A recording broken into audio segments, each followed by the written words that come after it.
Hello everyone. In this video we will see that how we can apply filter for a salesperson or any other field you want to filter the data. So to filter the data, click on the filter icon.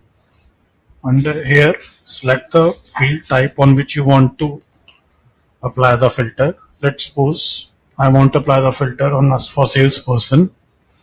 Select the name of a salesperson for which you want to filter the data. Select its name and click on apply. So now the data has been filtered for this particular salesperson Amit Makkad here. To reset the filter, click on a reset button. The other way to filter the data is a group by function. To group by the data by a salesperson field, click on a group by icon.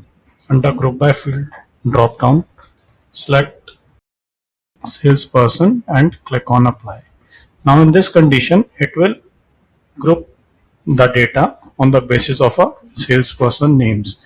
So here we can see that this salesperson have 14 contacts, this salesperson have 1 contact, this salesperson have 3 contacts, like this. To reset it, click on a reset and it will disable the group by option. Thank you.